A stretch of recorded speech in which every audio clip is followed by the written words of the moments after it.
anything, and they could hear us, but we couldn't hear each other.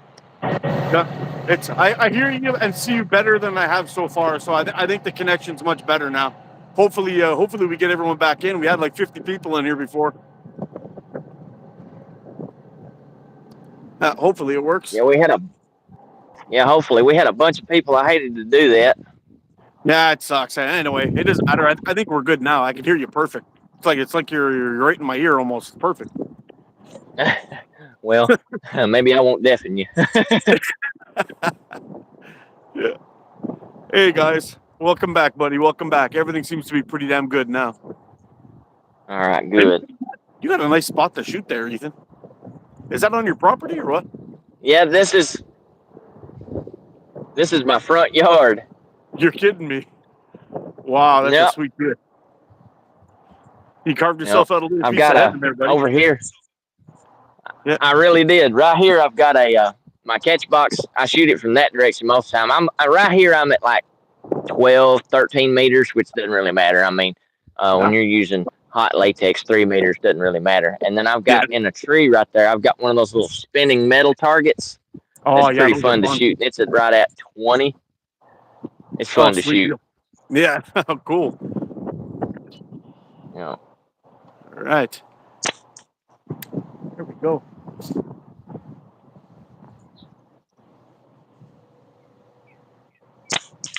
Oh, got to get zeroed in with this frame.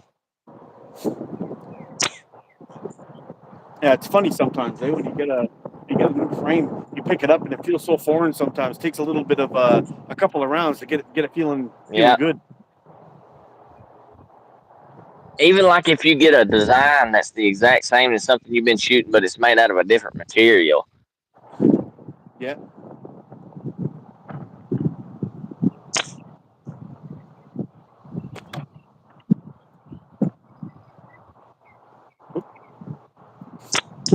Oh, there we go.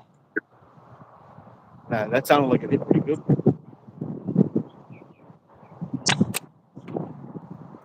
I sent Mikey a picture of it.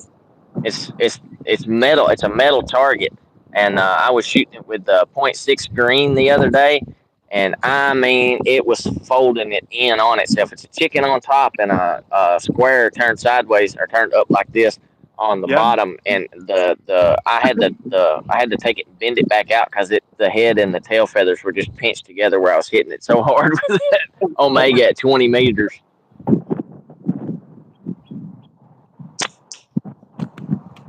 I think I'm going to switch the Spitfire.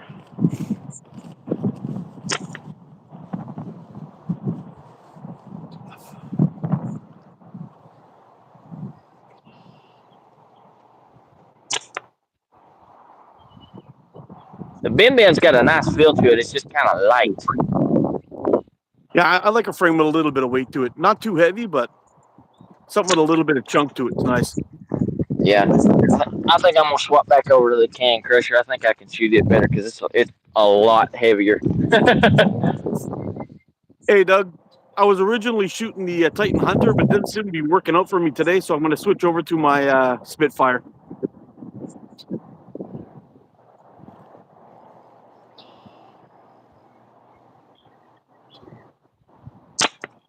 Down under catapults, Mark Townsend.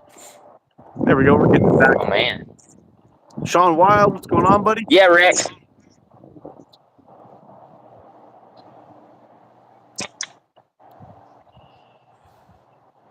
Rex is working on a little design. He's been sending me pictures, and I'm digging it. Oh, nice.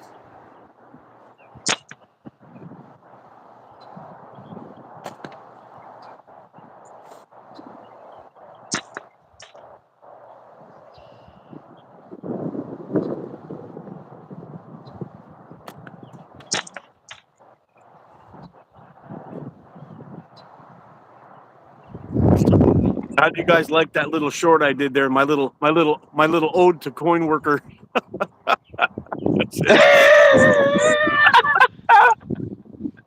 I was dying, man. That mess had me dying. I was like, oh my goodness. That was so much fun.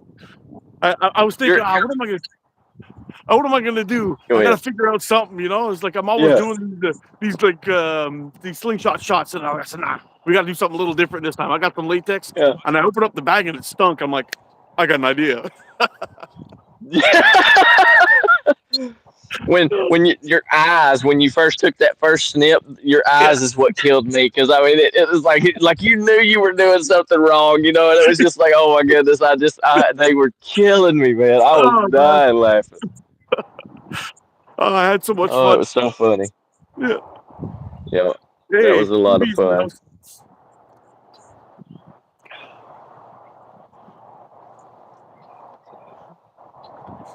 I'll tell you, Tom, that's a can crusher, bud. originally I didn't like doing those shorts too much, but I'm starting to see now you can actually have quite a bit of fun with them. Hey, how's it going, Andy? They're kind of a necessity.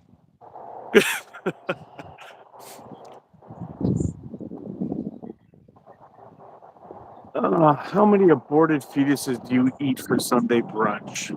Jesus. See you later, loser. Yeah. Arrivederci. When in doubt, sniff it out. Yes, sir. Yeah.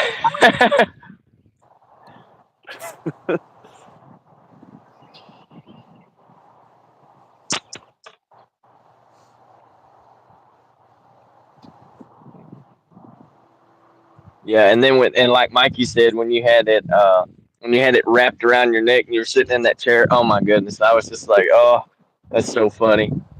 The actual You look, clip is like 30 seconds long. I really embraced the moment, you know? yeah, yeah. You look like Scarface, you know, like laid out. You know, I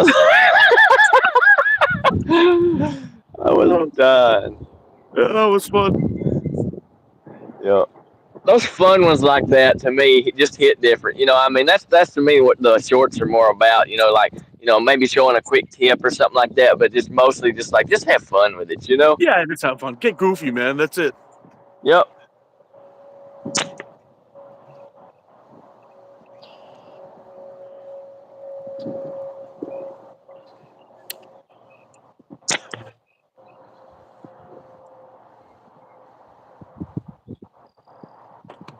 Should stop watching me.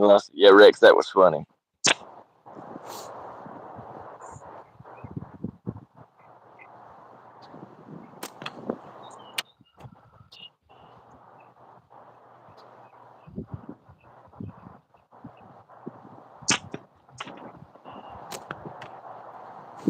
That 30 mil flipper is messing with me today.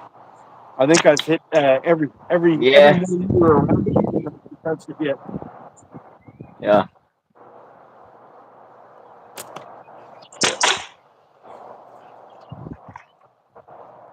I think my son was playing pranks on me. That wasn't 9.5 steel. That was a clay.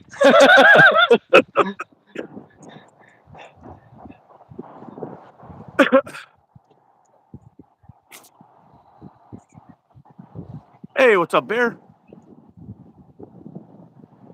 Manuel says didn't know you spoke Italian, Tennessee. I actually, cool fact, Manuel. My great uncle was Italian, and he taught me quite a bit of Italian. He was a boxer, and he trained me in boxing. I boxed for about 6 years, amateur boxing. Almost went pro, but talked myself out of it.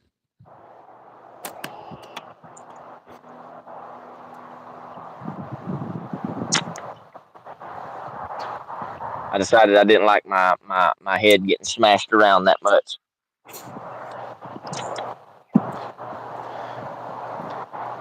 Yeah, those headaches in the evening, eh?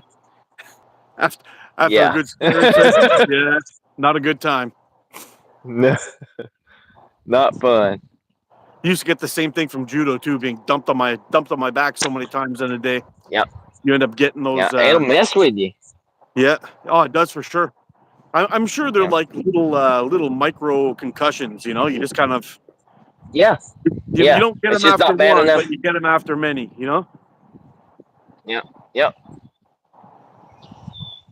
Yep.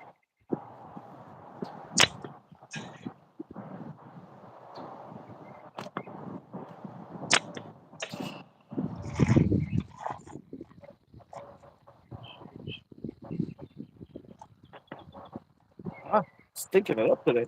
Crazy. Yeah, you're not the only one, Mark. It's just not a good shooting day. No, it's not. Hoggy, I never have seen Donald Sutherland's boxing explanation, and the eagle has landed. I don't know that I've ever seen the eagle has landed. It's not ringing any bells. Well, thanks for stopping in there a little bit there, Adam. Appreciate you, buddy. Yeah, thanks for stopping by, Adam.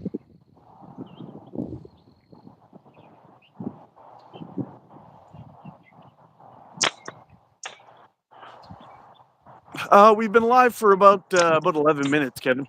We had a little technical difficulties in the beginning. Yeah, I think the audio was getting stopped at customs for a while, but we got it sorted out. Yeah, we got it sorted out, filled out the performa, and everything is good. So we're in business now. They said, "Who is this redneck you got on here?" You know.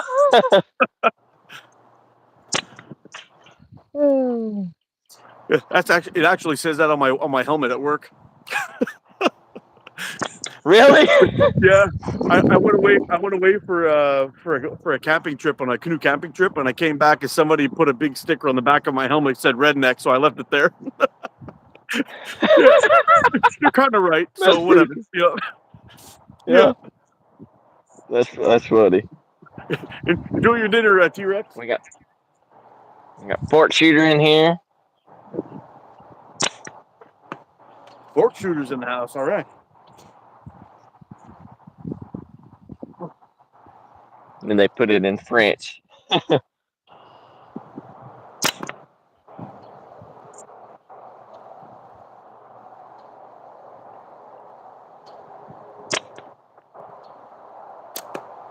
Oh wow, this can be one of those days, boy.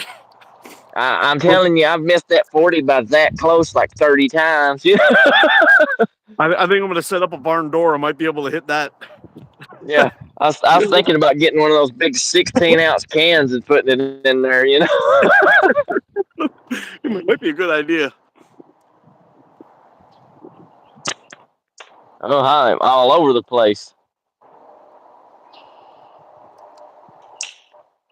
An Appalachian and a Canadian walk into a bar. I like the way you think, man. That's funny.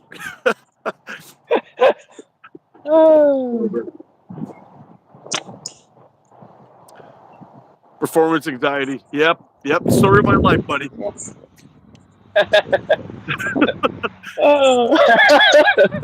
Yeah.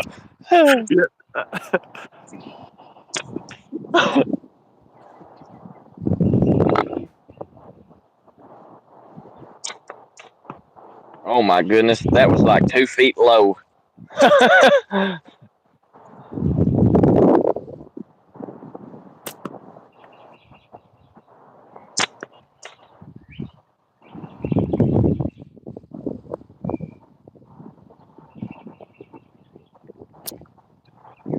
Oh man.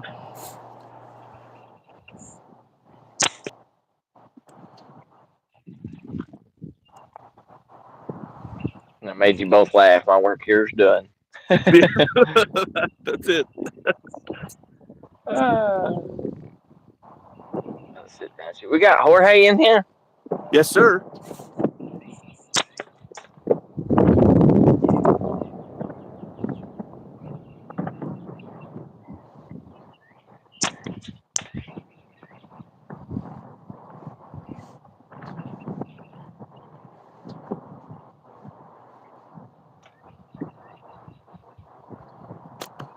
There we go. Wow. I'm gonna tell you what, if I don't get to shoot no better than this, I'm gonna go get my pickle fork. Just that way I don't look so bad. That's kind of funny. It's my up and down. It's causing me trouble. I'm like either way up or way down. It's weird. And I decided there's no in between. I'm high or low. Yeah. I ended up going to dropping down from the 30 mil to the 40 millimeter flipper, and same problem. I don't know what's going on. Yeah. I mean, it is pretty cold, so it could be I'm not touching the temperature, but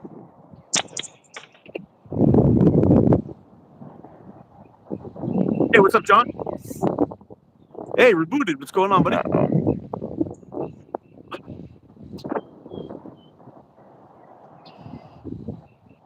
We're doing the audio thing again. Come on now. Oh, you sound good to me. Doing so good.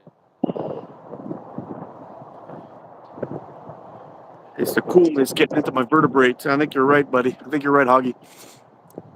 It is pretty cold outside. I don't know what the temperature is, but it's got to be like around 4 or 5 degrees, I think. I'm very close to zero. Say the words. Chuck Steel Powers activate. Let's see if it works.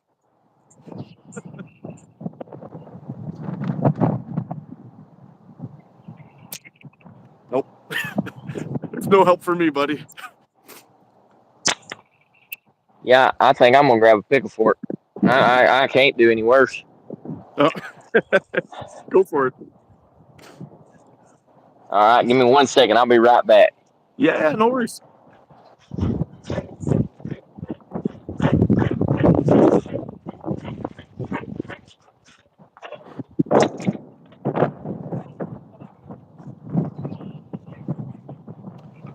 Hey, Smo, what's going on, buddy? Now ATO power activate. Yeah, I should give that a try. Maybe that'll work. Yeah.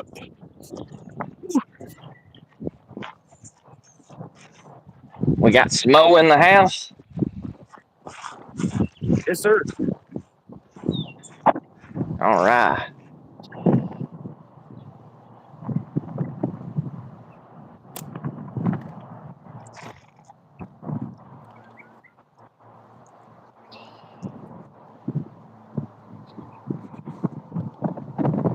Yeah, so it'll be Shoot, pretty my little interesting. Whoa, Kenneth. that's cool. That's a Kenneth Dykes Red Thorn Hunter. You know what, Hoggy? I came this close to getting my tube rig going. I was gonna do it, and I chickened out. I'll be honest. I had it set up with with one of those high style pouches on there, and I was looking at the time. I didn't really have time to set it up and get her done, so I was like, forget it. I'll just go ahead and do my thing, shoot with the with the flat bands. It's a crazy day today. It looks beautiful out here this morning. Now, but this morning it was pouring rain, and then it snowed for 2 hours, and then warmed up like crazy and melted all the snow, and now we're back to we're back to sunny and cold. Yeah. Yeah, a bit nuts. Ooh.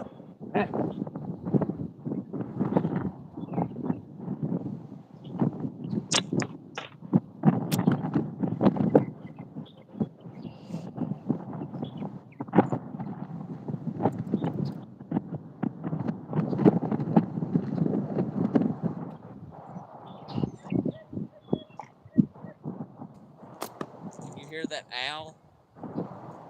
Can't even hit the big ones now.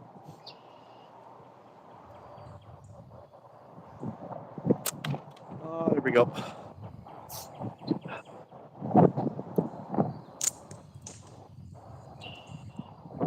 I think I lost you again.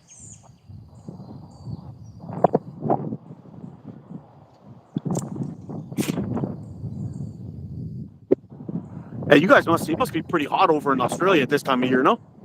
This is like the end of your summer, I think. Is that right?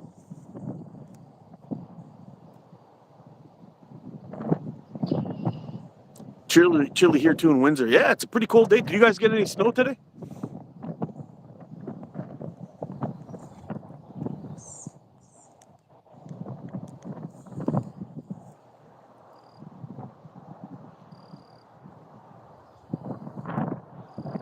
I just serviced my grass cutter. Beginning of autumn. Yeah, that's right. Lone Star Catapults. How you doing, buddy?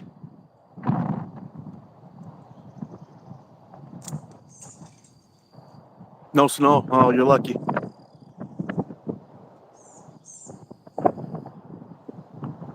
.95 Fahrenheit In here. down in Texas. Oh, the jealousy's real, buddy.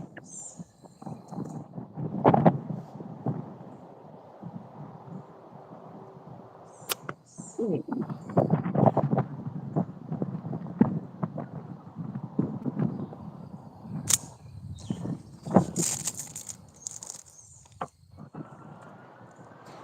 Yeah, so I'm gonna be working on a new catch box soon. Probably start shopping around, picking things up. I'm gonna make it out of a Rubbermaid container, and get rid of that old blue guy up on my fence there.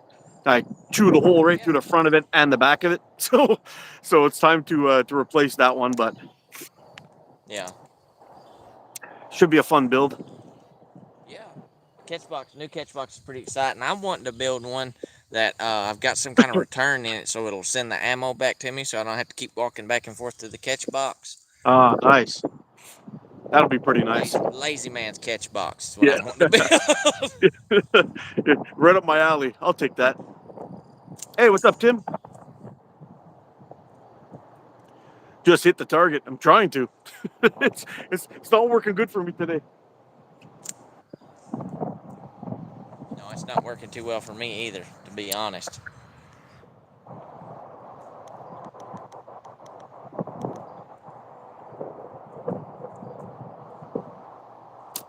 Did I ever finish that PFS? Lone Star, I'm not sure what you're talking about, or if you're talking to me or Mark. What I miss?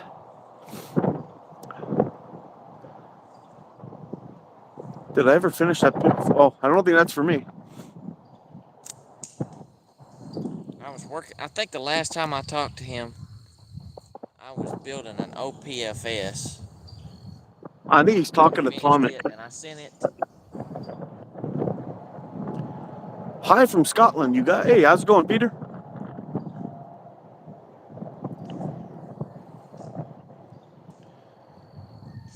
Ooh, the 55. Okay, Chuck and Steel. That's good news. I'll be Awesome. taking one of those for my build for sure. Let me know when I they're ready. definitely got to get one of them.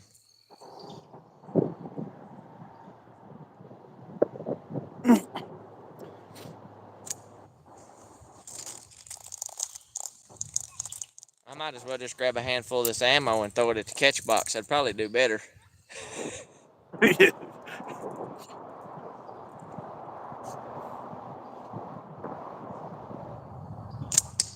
Oh, there's a hit. There we go. I think I kind of figured it out. It's funny. One of the frames that I was shooting, I tend to point a little bit, so I kind of point my forks tips just a little bit forward. And this one, I can't do that. This one I have to kind of cock it back, and I shoot dead Yeah. straight with it. But I think that was my issue. I just popped a couple on the 40 mil flipper, so I think I'm ready to go up to the little guys. All right. See how it goes.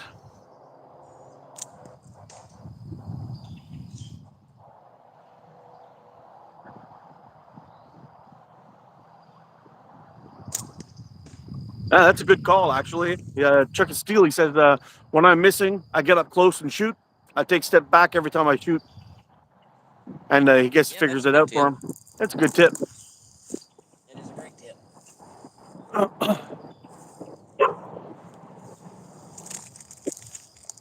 For me, I miss when I have people watching. Yeah, that's a tough thing, man. The first couple times I ever went live, it was horrible. I was doing this. I was doing this. It's like a polo mint or like a lifesavers challenge, and Uh-huh. I tested it. I did 3 runs, 3 for 3 in a row, and I'm like, okay, go live. Boom, 20 shots took me to get all three. I was so upset, man. I was so mad. Yeah. That's how it goes. There we go. I'm getting dialed in now.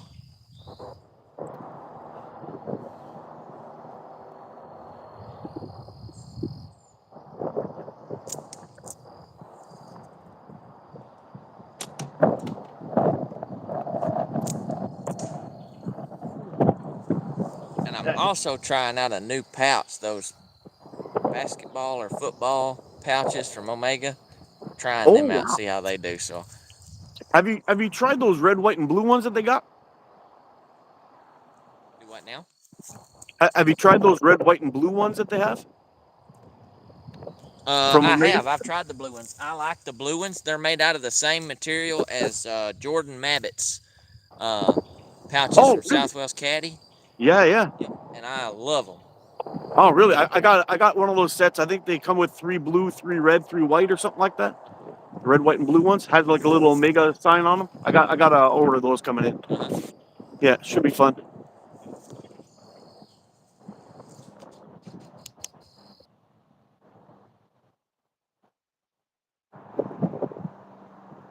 Oh no.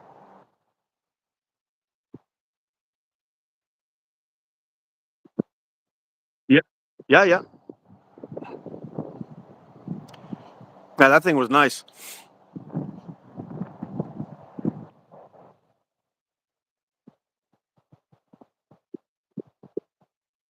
Oh wow.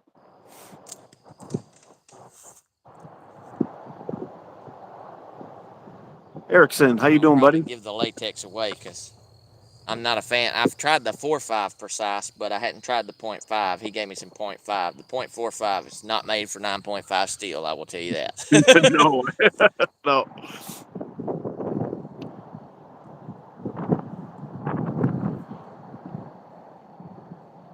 Hey, guys in the chat, Erickson here. I don't have any experience shooting marbles, but he's asking if you could help me out. What size bands and taper can I use to shoot marbles?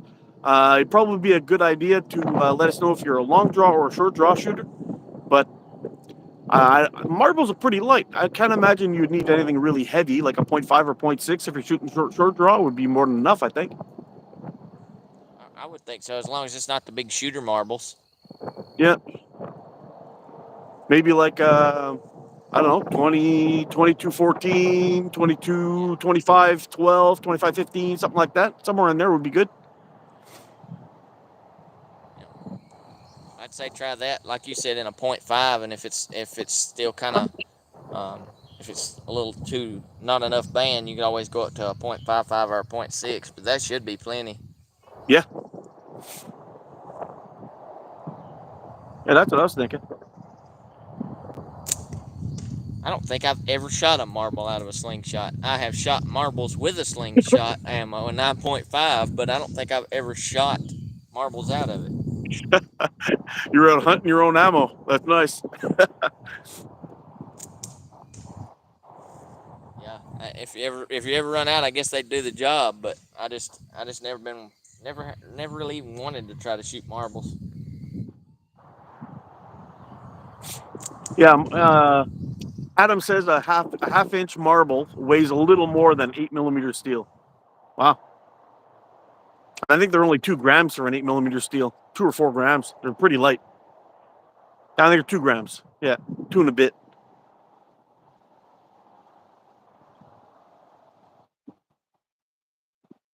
Longest draw is. Yeah, yeah.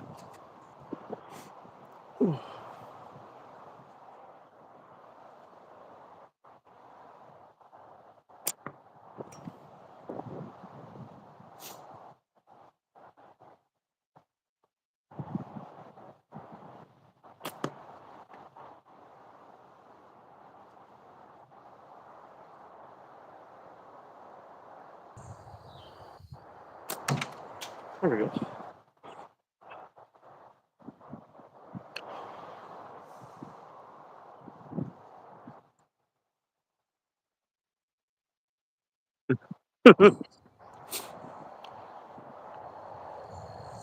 JB, you're making some pre-mades. That'll keep you busy for a while.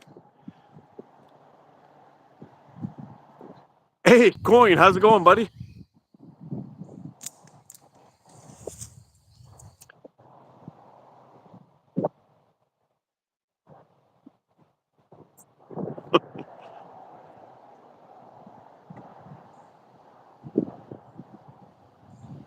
We're still living in the past.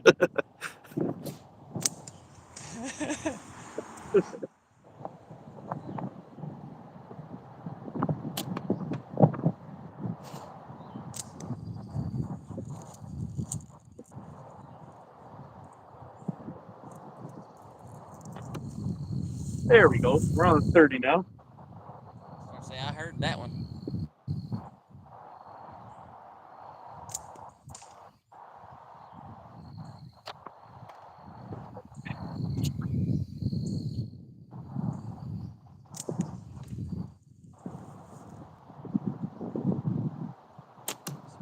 before Yes, I keep sir. going.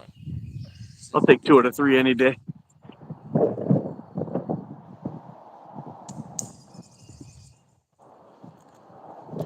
You know what, Chuck and Steel? I used to do that back in the day. I would order my bands. I got a big, a big roll from GZK, and I started with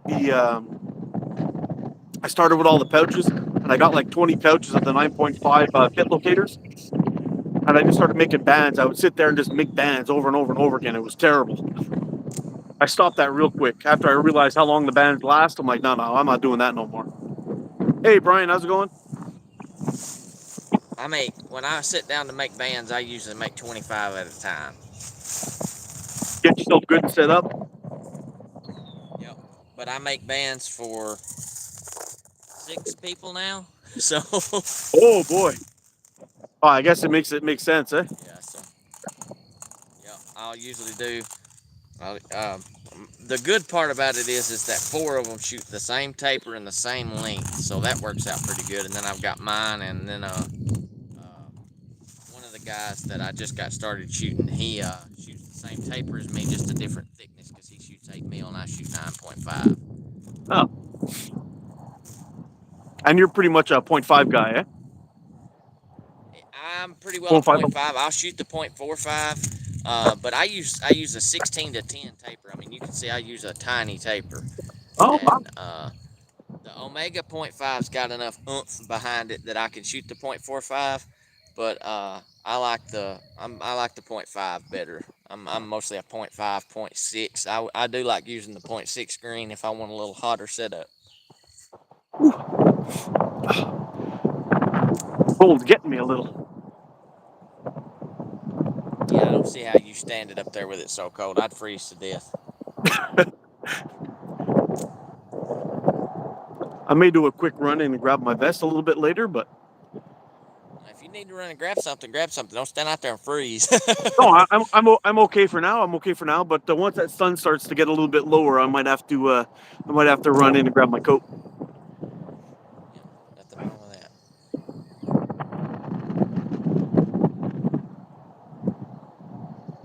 Al is having a heyday over there. I don't know where he's at.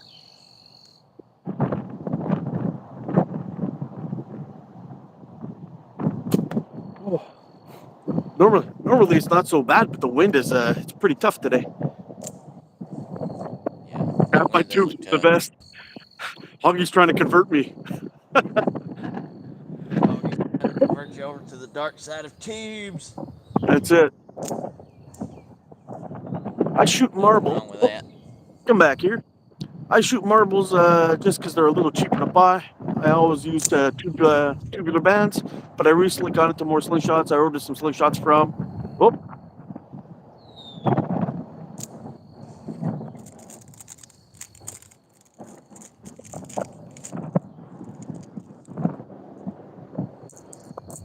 all right. Take care, Adam. Thanks for stopping in, buddy. Mark Thanks for shoots in stopping weather by, conditions I Adam. would never consider. Mark's slightly touched in the head. I think that's the issue.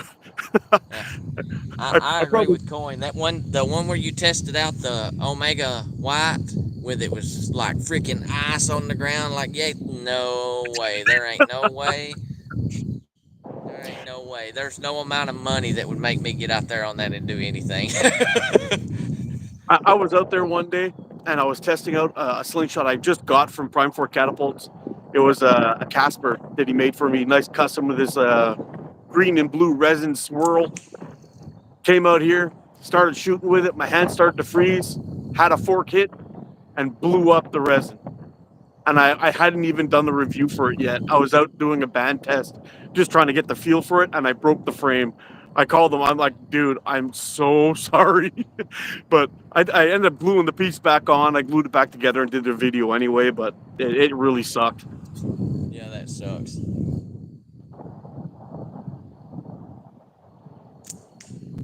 think I know what I'm doing on this. This thing has very flat fork tips, and I think I'm canting it just a little bit. Oh,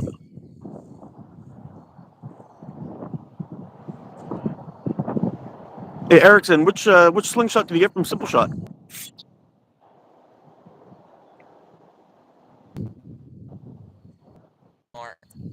cut out for a second there. Yeah, so did you on your side. But we're back. You're looking pretty clear. It's probably me. Yeah, you're looking pretty clear. What? Yeah. Most of the time I get fairly decent service out here, but out here, that's the only problem with living out here in the middle of nowhere is reception is not that great. Yeah, but if it's just that, it's not so bad. But are you going right off your data? Because like I'm attached to my Wi-Fi, so I'm just taking it right off my house. But All right, so I'll tell you this. I live so far out in the middle of nowhere, we can't even get internet reception out here. They don't have any kind of internet that comes by here. The county is actually getting cable run as we speak. They've got stuff parked over here where they're trying to get it run out here because it's literally the middle of nowhere. Oh wow! So when you're making your videos and stuff like that, you're just uploading that right on from your data. Ooh, that must cost a fortune, no? I have unlimited, so it doesn't really cost me, but sometimes it takes a while. I've had a few of my videos. If I go much over 5 or 6 minutes, I've had videos take like 2 days to upload. Oh man, that's crazy. I know. Yeah. The old internet I had here before, I would start a video like a 10-minute video would take me like 4 or 5 hours to upload, and it was crazy. And then I ended up finally getting that. It's like a fiber optic internet that they have here. It's through our company. It's called Bell, but I got that thing hooked up. Oh man, 45-minute video took me 10 minutes. 10 Oh minutes. my goodness, that would in be 1080p. Epic. That would be epic. Yeah, I couldn't believe it. It blew my mind. That's wild. They pipe sunshine into Rooster's house.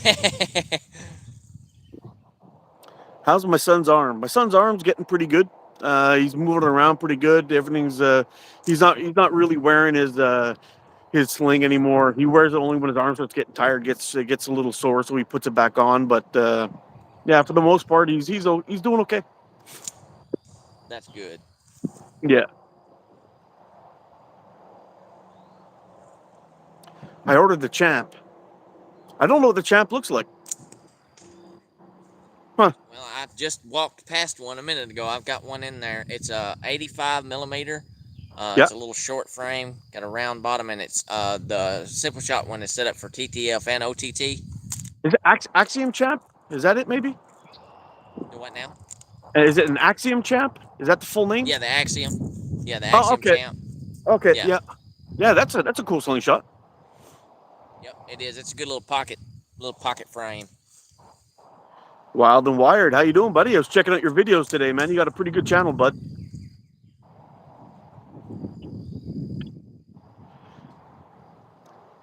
And if anybody can, please post up Ethan's channel, and anybody else wants to post it up there, get that up there too. That would be great. Thank you, Mark. Appreciate that. I remember there's vids where your bands are vibrating so much. I wouldn't have took a shot, but you carried on anyway. Yeah, I'm kind of nuts like that, dude. Yeah. There was a while back, actually, I was supposed to tell a story about cold weather and ferro rods. Actually, I'll tell it now. I'll tell it now just for fun.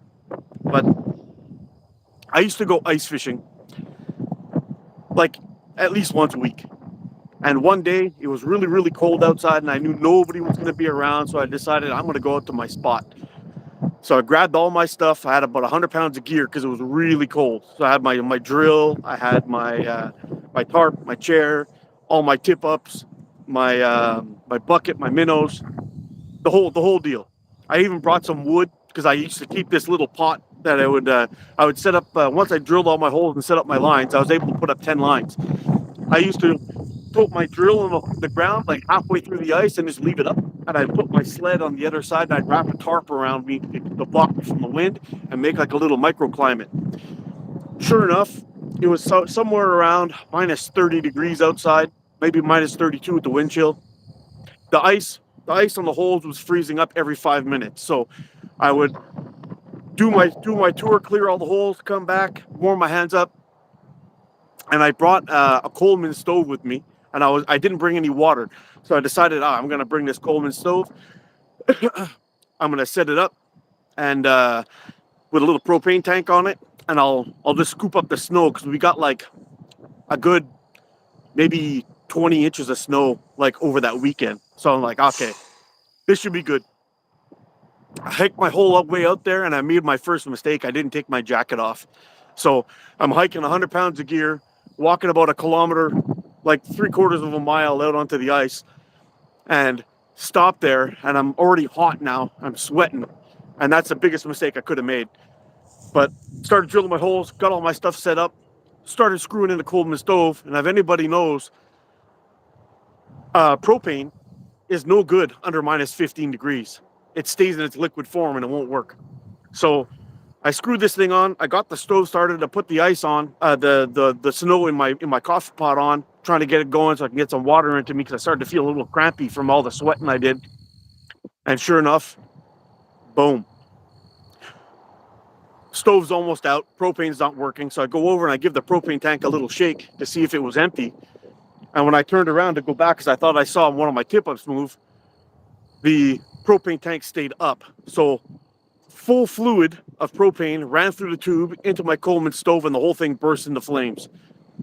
And I'm like, oh crap. I go running back to the Coleman stove, and I'm kicking snow on it, trying to put it out. It won't go out, so I grab the propane tank. I twist the propane tank off, and the check valve in the propane tank failed, and it was just shooting gas out. The gas shot out, caught fire, and I had this rocket in my hand. I launched that thing into the snow, and I pretty much, like, I literally threw it into the snow, and I dove onto the ground, waiting for it to explode. It never did, but I sat there after, shaking from having an adrenaline dump, just totally freaking out. I started cramping up real bad. I was badly dehydrated, in the freezing cold, a good kilometer away from my car. But to get back to my car now, we're talking like I have to walk through like 20 inches of snow and carry all my gear with me and all that stuff. And I wasn't sure if I was going to be able to make it. My thighs were cramping up. I was getting a cramp in my stomach, my shoulders, every time I bend my arm would cramp up.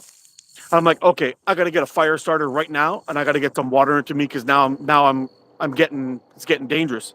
So I reached into my pocket, pulled out my lighter, and I was trying to start my lighter, but my thumb wasn't working because I was so cold.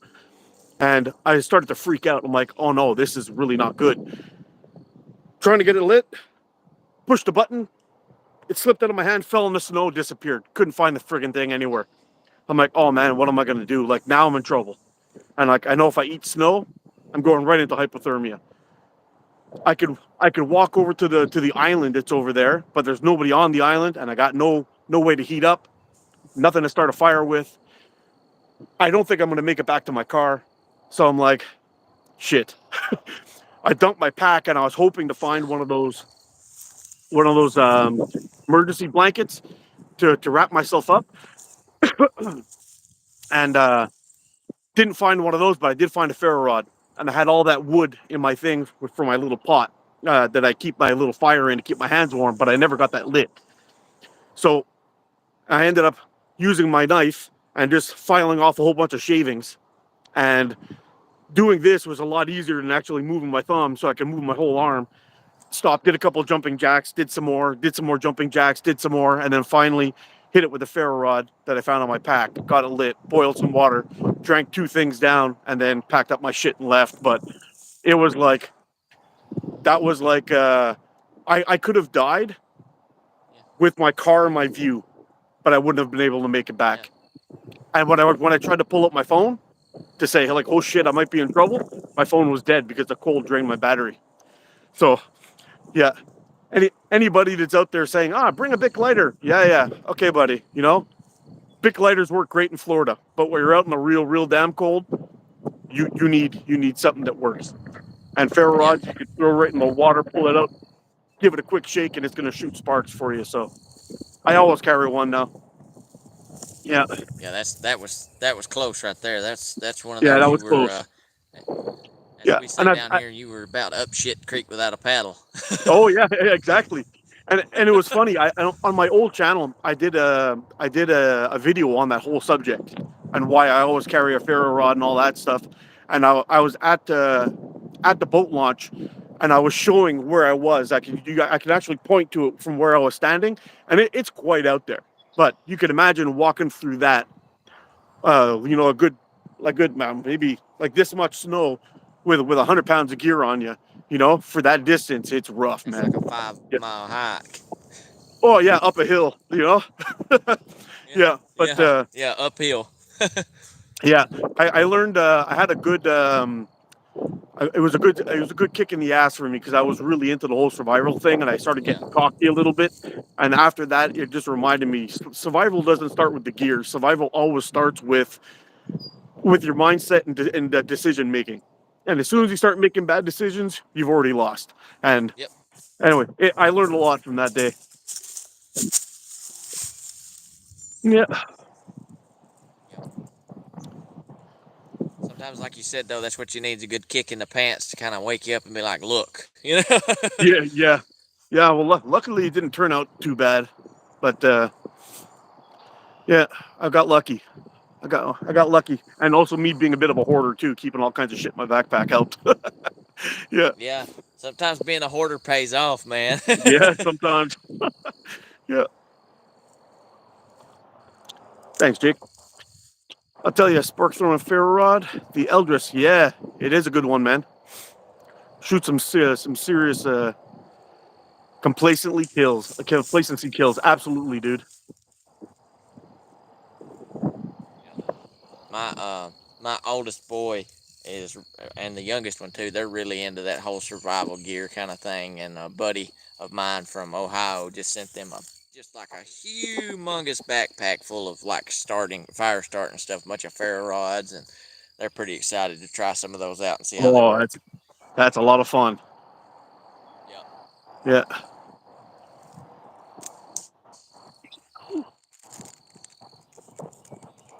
In my hunting bag, I've got a hunting backpack that I carry hunting with me that I keep emergency blankets and stuff like that. And I always keep me a real nice tinder bundle. I've got a really, really dry tinder bundle in there with some with ferro rod and stuff like that I keep in there, and it's like all vacuum sealed and stuff, so it can't get moisture in it. And That's perfect. I got you never know, you know. I got a bunch of silly shit in my backpack in my day to day that I go back and forth to work with. I carry my lunch in it, but I've got a sharpening stone. I got a strop. I got some snare wire.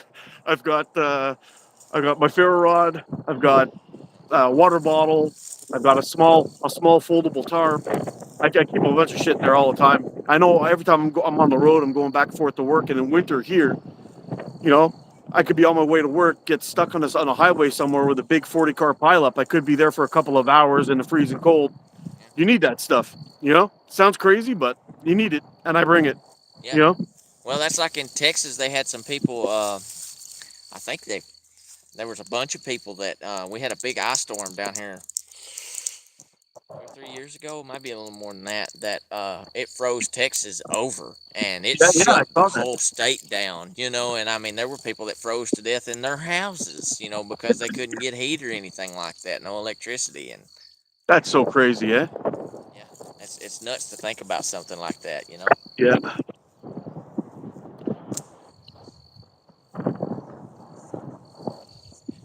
But you just never know. All that stuff comes in handy. It doesn't matter in everyday life or whatever. You just never know what could happen.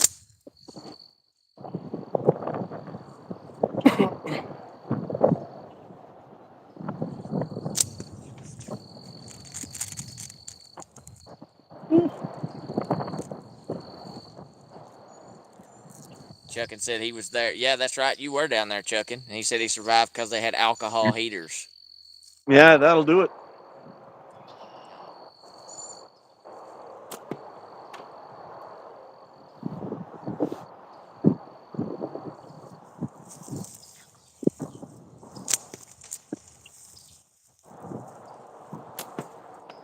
The hell? We had I can't remember what year it was. It might have been 1997 or 1995. We had an ice storm up here right in the dead of winter, and we lost power for 9 days. No electricity, no heat. Oof. Yeah, but there was a bunch of days where I was waking up in the morning, and we had this little room right off my bedroom when I was a kid that had a we used to make wine in that room, and we had a big thermometer up on the wall. And there was 2 or 3 days in the morning I woke up and it was only 2 degrees in my bedroom in the house. And I think it was on day 4 or day 5, one of our neighbors drove all the way up north, and he found the only generator that was left in all our whole province, pretty much. And he ended up bringing it back, and he went to everybody's house and turned on their furnace, because we used to all heat with gas over there.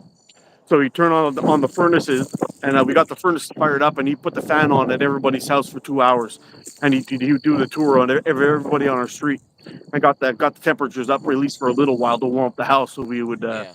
our pipes wouldn't freeze. You know, Yeah. 12 days no power, heat. Yeah, that's not a good time. That's for sure. And well, was it 2000? Has it been that long? Has it been 24 years since that happened?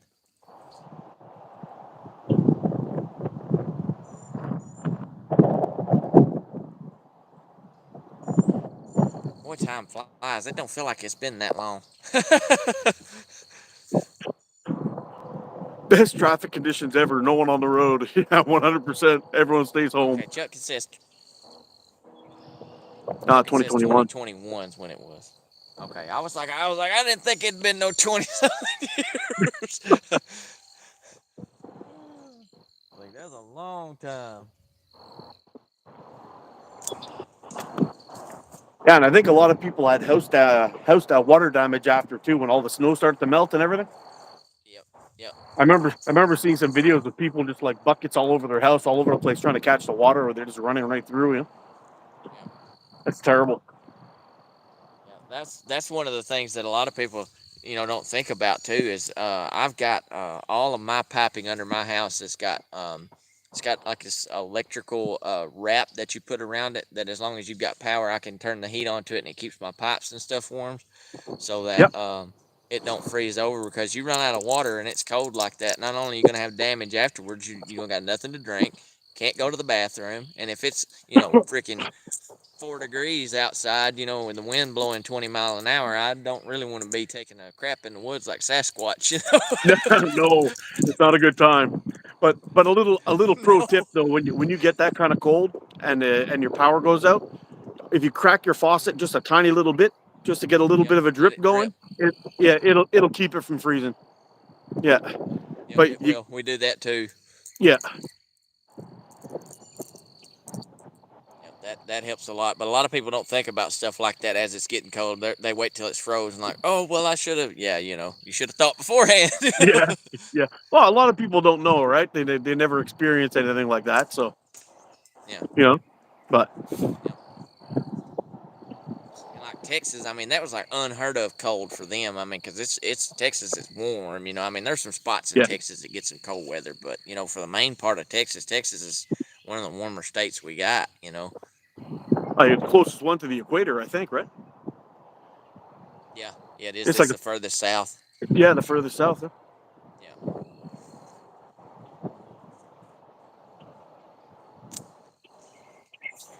Yeah, Colin, no joke. It's amazing. It's amazing how many people have no idea what to do when the power goes out. You know, technology's gone. Oh crap! What do we do? Oh man, you know. I know in that last one we had another ice storm. I guess 2 years ago, maybe something like that. 2 or 3 years ago, I can't remember now. But my wife and my son went over to the in laws, and I just stayed home and held down the fort for 3 days. No electricity, cooking out in the driveway. It yeah, was fun. It was like camping for me.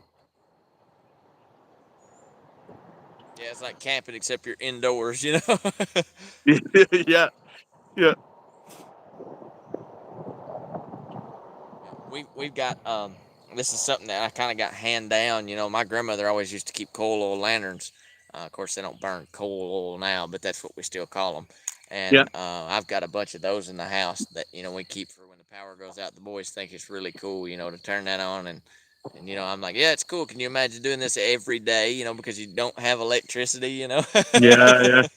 I've got a couple of those kerosene lanterns in my garage just for those bad days, you know. What do they call them? Storm lanterns or whatever they're called, something like that.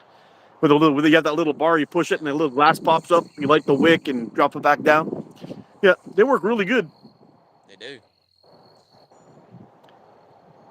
Manny, we got Manny in here. Ah, nice. What's up, Manny? What's going on, Manny? Manny actually made me this. I don't know if you can see it. Oh yeah, that's cool.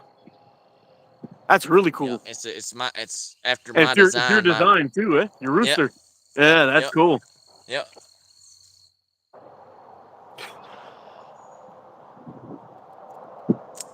I come back and the first thing I read is pee on the car. Yeah. Yeah, the conversation went really downhill, George. I'm telling you. Or Jorge, sorry, I keep on messing up your name there, buddy.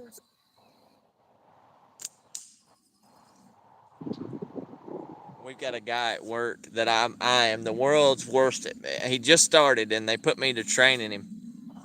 And his name is Caleb. It is spelt just like Caleb, but he's Hispanic, so they call it Caleb. I don't know how many times I called this dude Caleb. I've called him Caleb probably 1,000 times, and I'll catch him and be like, "Oh, stop! It's Caleb," you know, because it's just different, you know.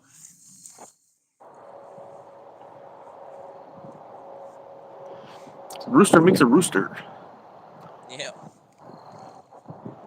That's been my nickname since I was like 7-year-old is Rooster.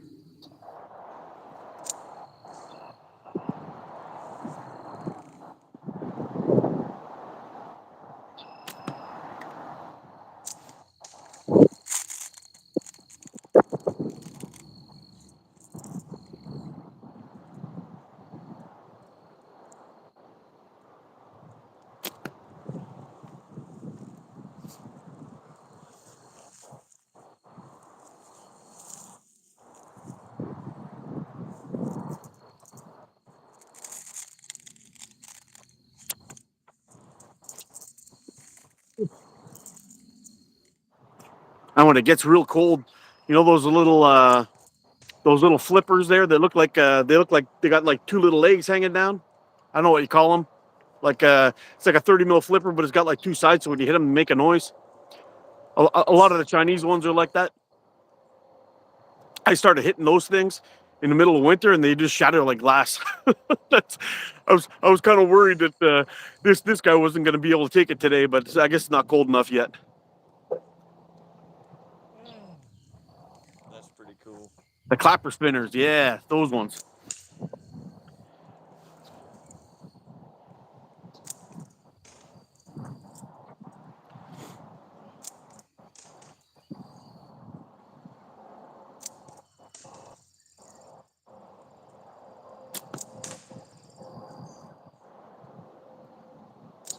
So how many more days till ECST, guys? 34, I want to say 34, something like that. Oh, nice. So what are you doing for practice? Are you just like coming out shooting a couple of rounds every day, or do you have like a routine that you're doing, or like what's your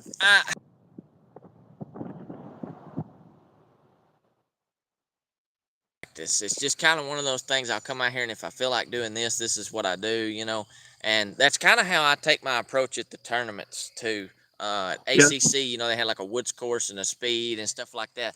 We got there. They actually let us do a practice round on the woods course this year, which was something I'd never heard of. And I was like, nice. all right. So I went out there and practiced it. And I was like, all right, I shot that really well. Let's just go ahead and get that out of the way, you know. And when I speed shoot, a lot of times it kind of throws my accuracy off a little bit because I'm more focused on speed and I'm not going through my slowing down and shooting routine. So most of the time I'll try to get all my precision stuff done first if I can, and then save my speed for last. Ah, smart.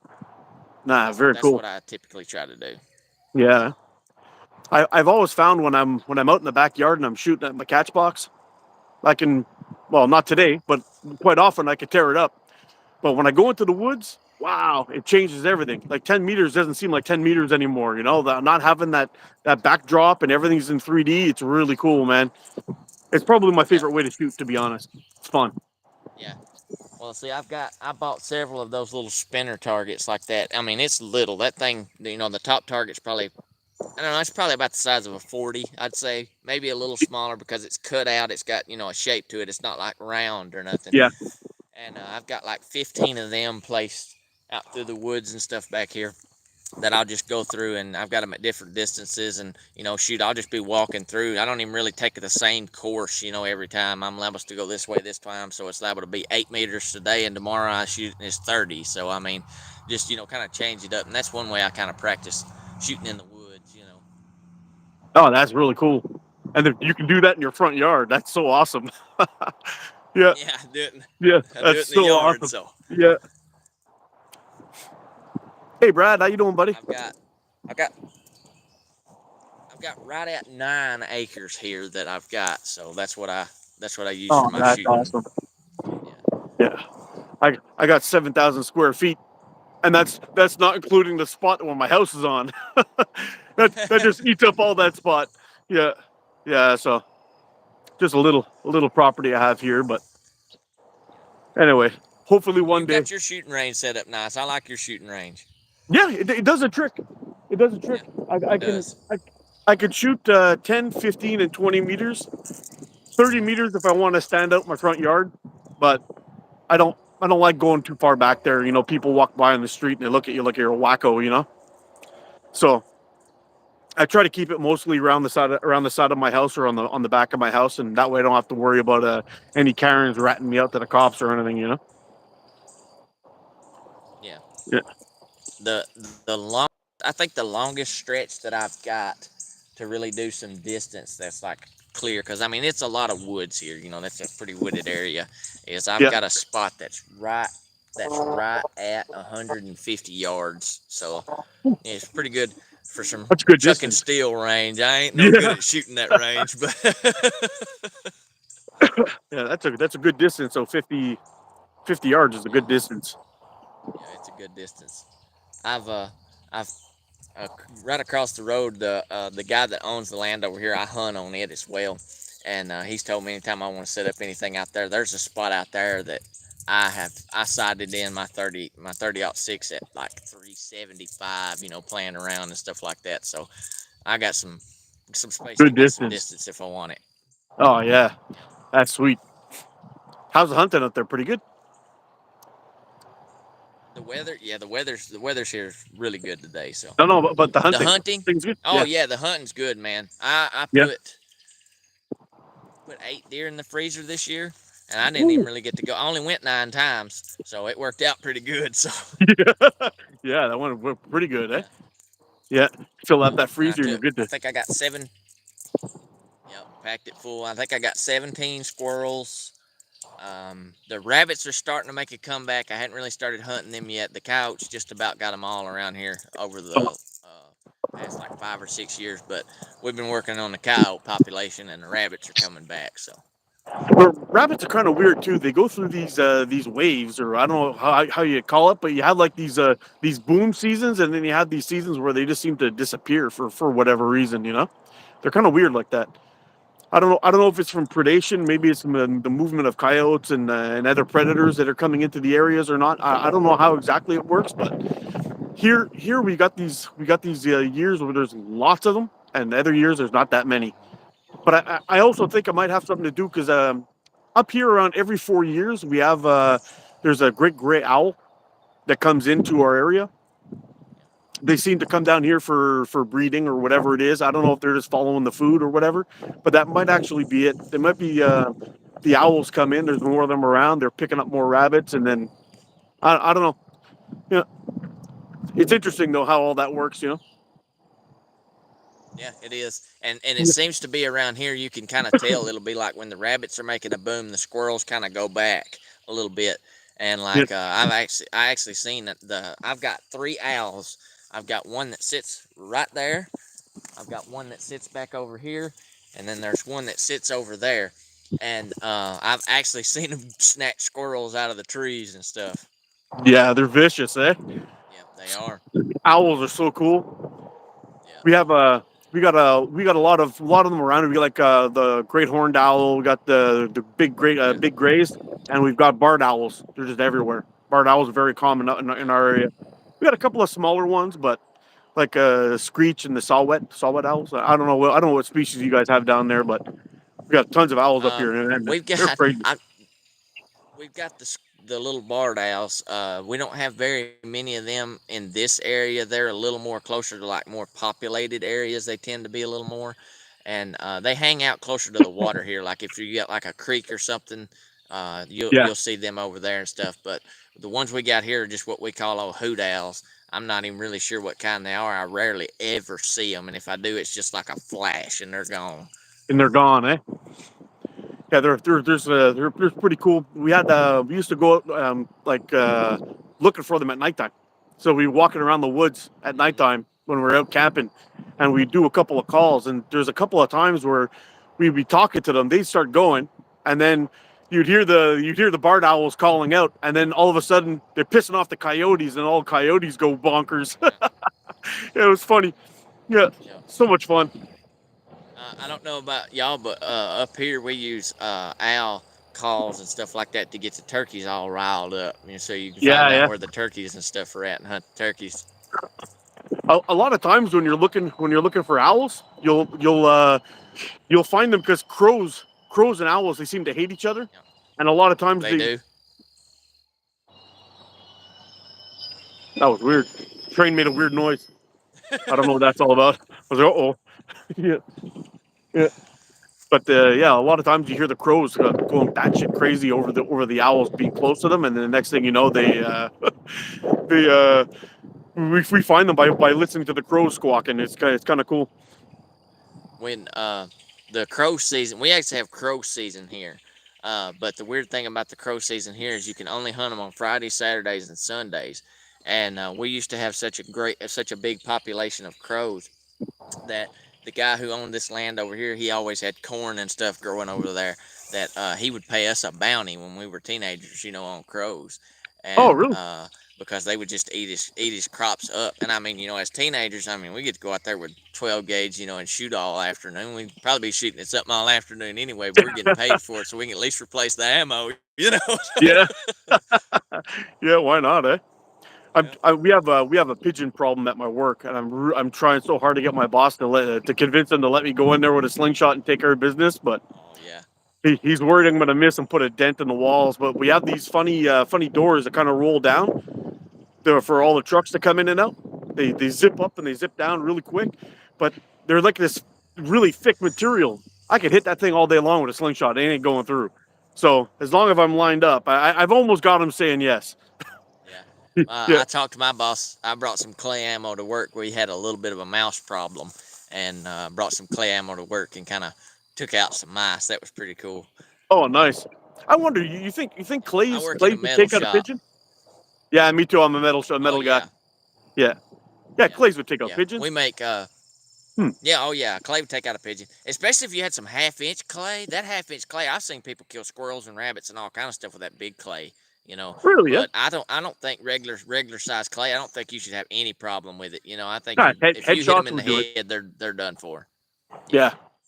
Yeah. Ah, I I might do actually that. took a I'm gonna clay bring to the Clays. eye right here once, and I'll tell you, it about knocked me out. So, Oh, really? With a Clay? it was a ricochet. It was a ricochet off of a tree, and it hit me in the eye, and it hit me. So I was weed eating, and my youngest boy popped off a shot, and it Yeah. hit a tree, and he thought it was just going to explode, but it was some cheap black Amazon clay, and that stuff wouldn't bust. I shoot cinder blocks with it, and it would hit the cinder blocks and bounce off. It wouldn't bust shooting cinder blocks. Oh, that's And scary. yeah, it was scary, and he hit it, and it caught me right here. And Oh, I was weed eating. I thought I'd hit a rock or something, and it come back and hit me in the eye. I had safety glasses on, but it went right under them, and the whole side of my face was like all swole up. It almost swole my eye shut. I'm not real sure it didn't crack a bone or something in there, man, because it hit me hard. wow. That's crazy. And I guess you didn't have did it cut you or anything or? Yeah, it laid me open. Oh, wow. Yeah, Shooting Clays is safe, huh? Ima- yeah. Imagine. He felt terrible. He let Oh, it I go for bet. a couple days before he told me what he'd done because he knew he'd done it, but he was scared to death I'd get all over him. And I was like, son, Oh, I was like, it's an accident. You didn't mean to. It's not yeah, like you just shot me in the face intentionally. I said, just be a little more careful at where you're aiming stuff. yeah, yeah, yeah. But it's kind of weird, eh? Sometimes with ricochets, like if you're lined up square on something, like you'll hit it, and it'll come right back at you. Yep. I Yep. was shooting those little metal flippers in my catch box a couple of times.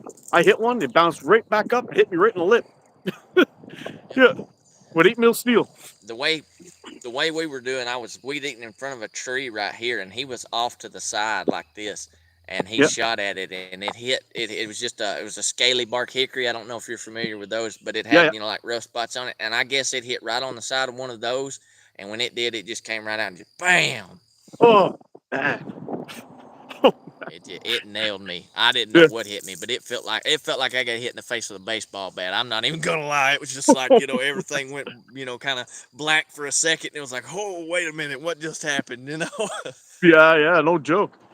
I know when Tristan was talking too about that ricochet that got him in the chin there, but it wasn't a ricochet, it was a return descender that he Yeah, had. it got wrapped up in the bands.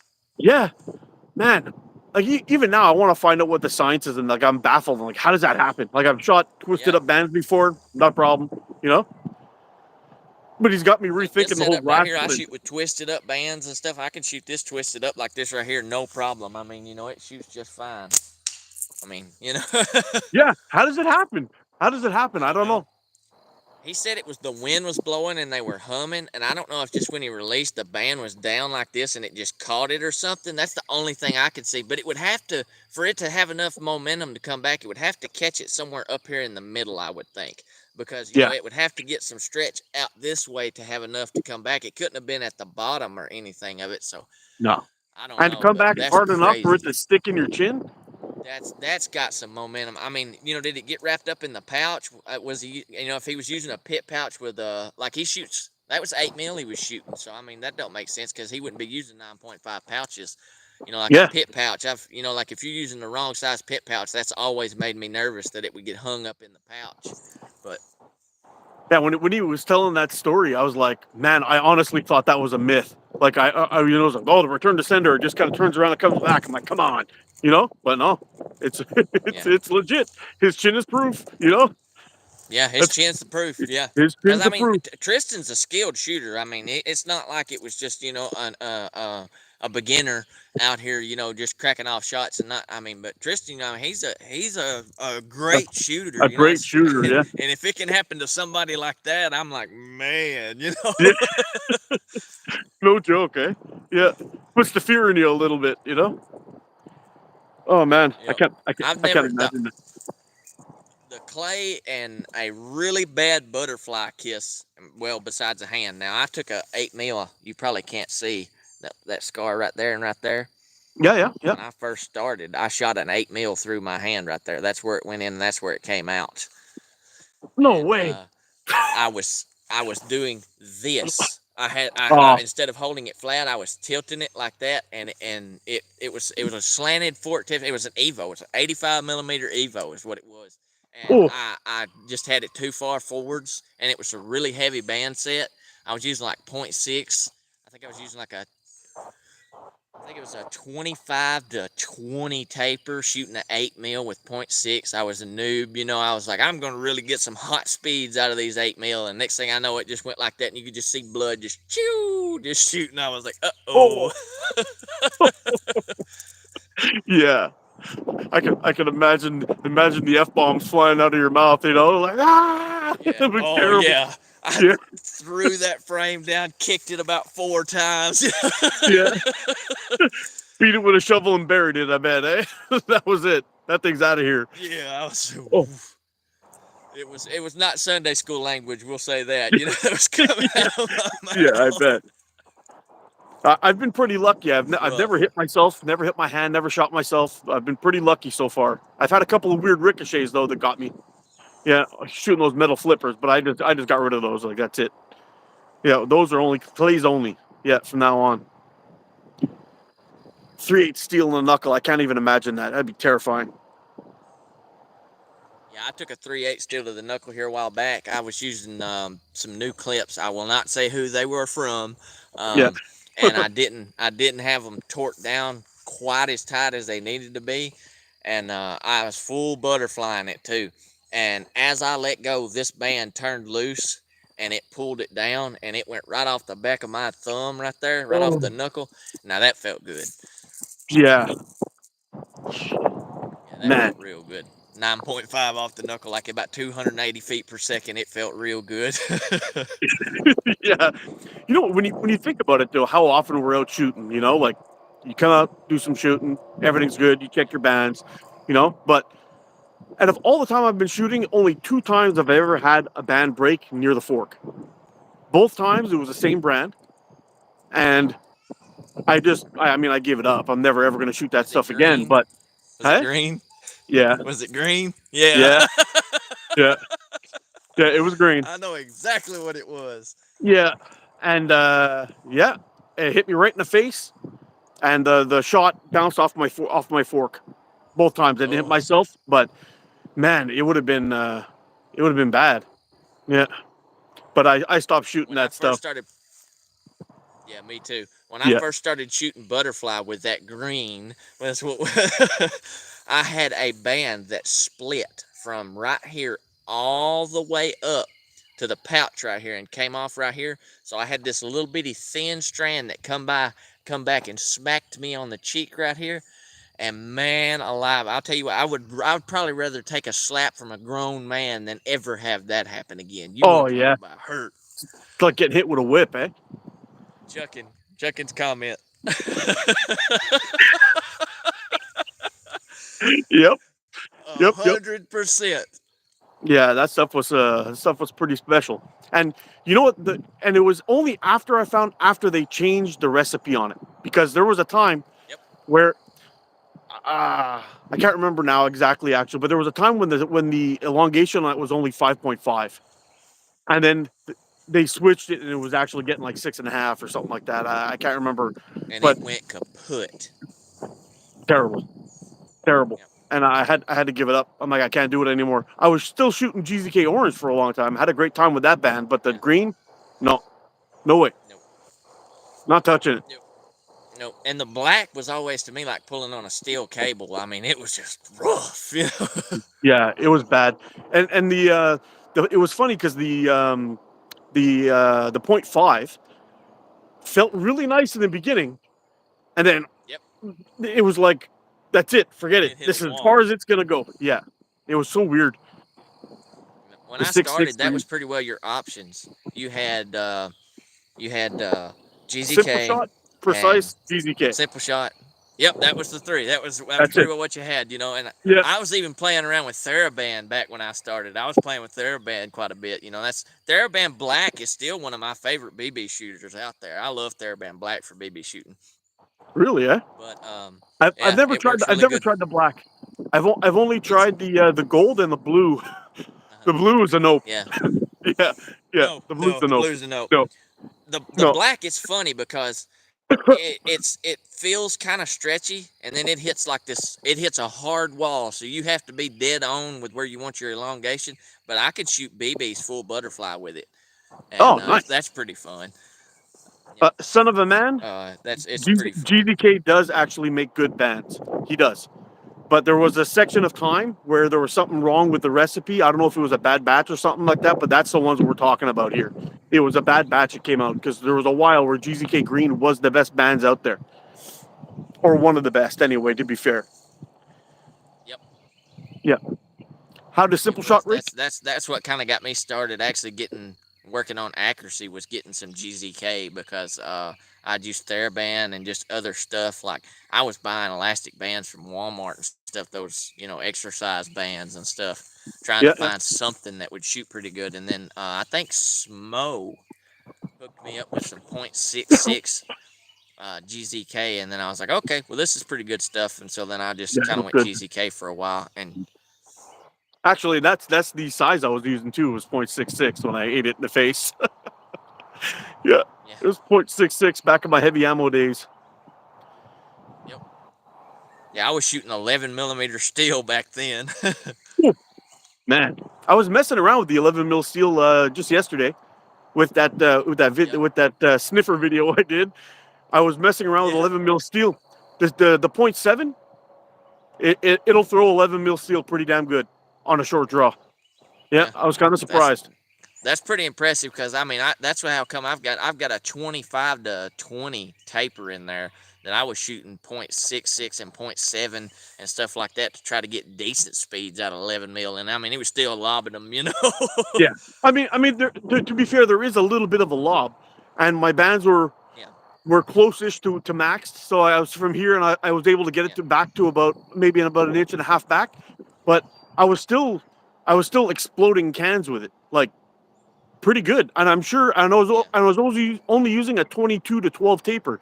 If I switched that to a 25-15, more than enough. yeah. Yeah, I want to ask you something about this. Like when you're cutting cans, do you find that a little bit slower speeds help give you those good cuts big on cans holes. where you like, yeah, you get the big Yeah, holes.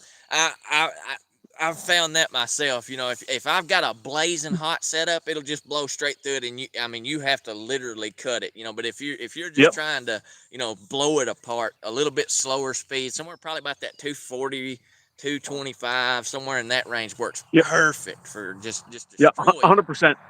Yeah, 100%. I was shooting with the 9.5 steel. I was hitting it, and I was getting like a little hole through the inside and a little yeah, bust out hole through the outside, and that's all I was getting. And the can was barely even moving.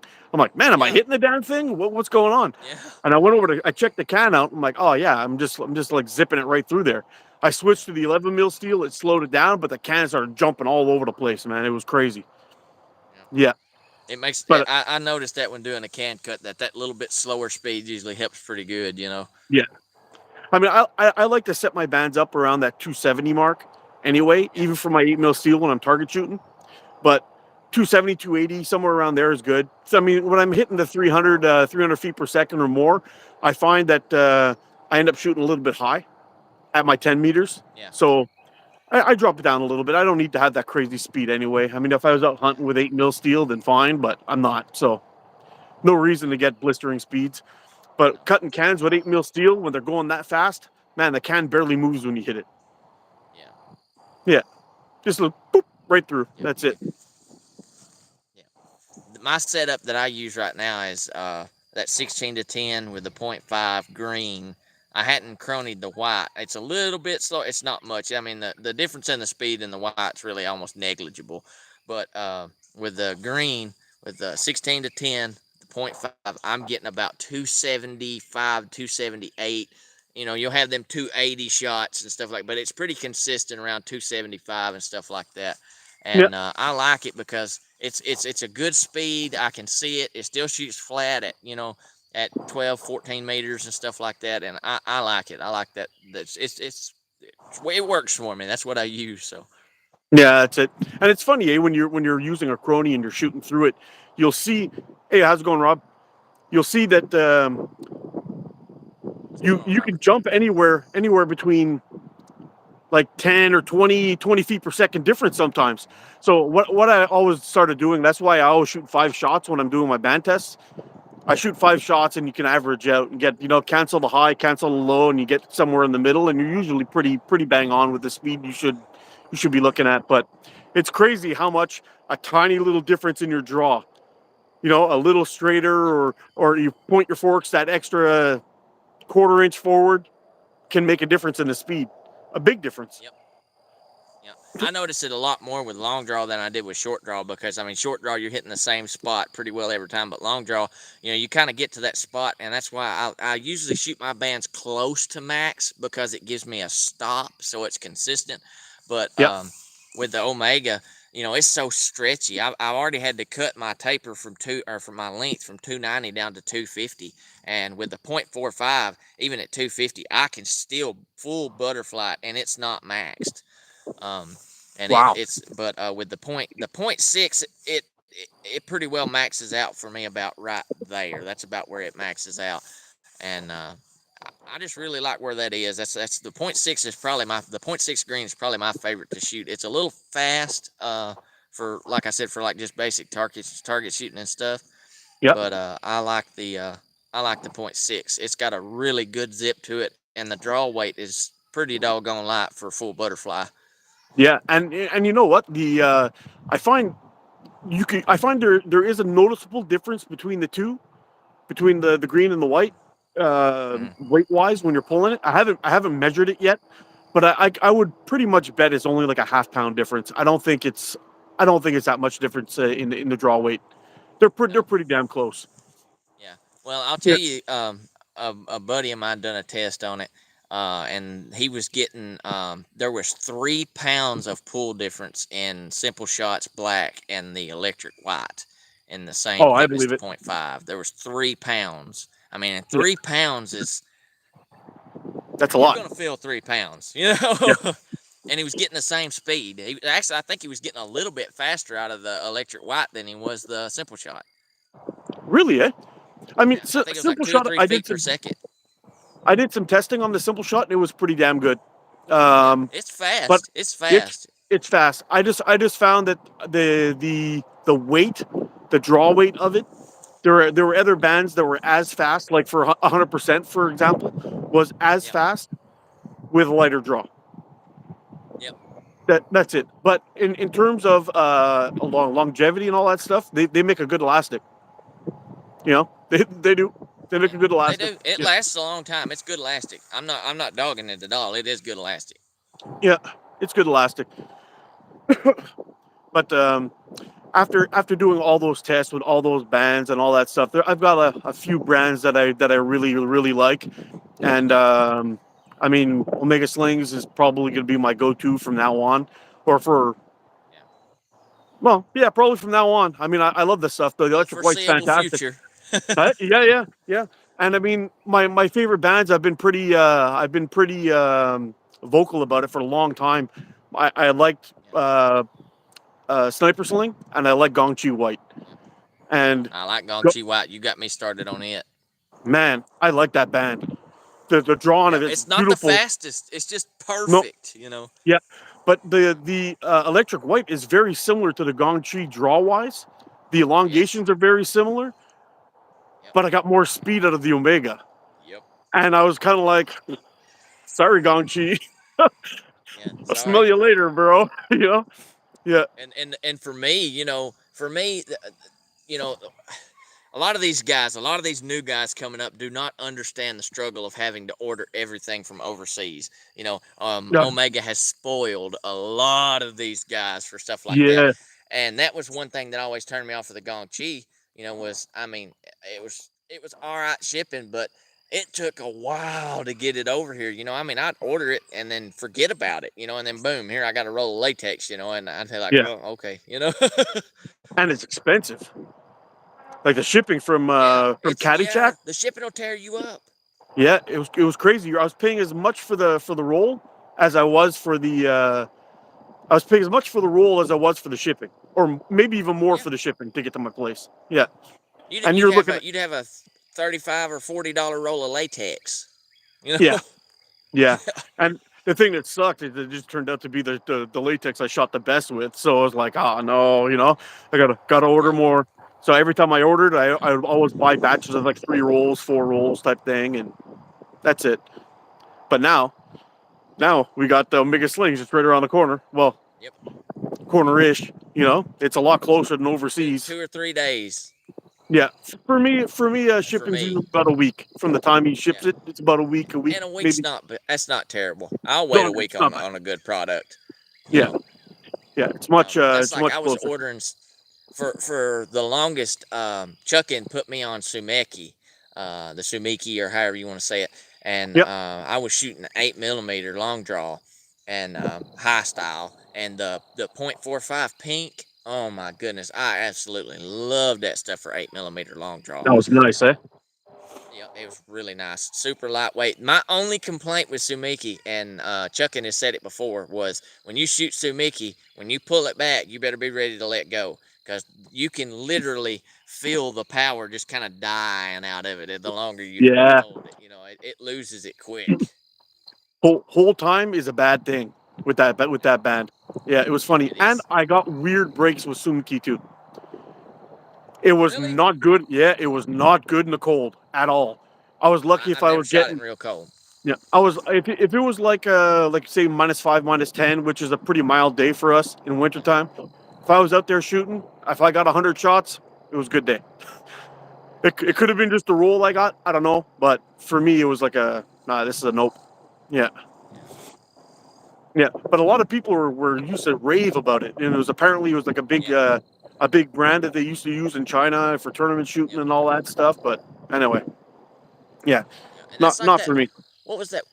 What was that one brand? Shishu that everybody was talking about there for a long. I hated that stuff. I did Yeah. not like the draw.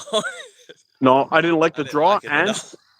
and you would lose about 60 feet per second right off the bat in cold weather with that. It was terrible in the cold. Yep. One of the worst I've ever tested. And I had .8, .85, and .65 Yeah. in those bands, and nope, not for me. Yeah.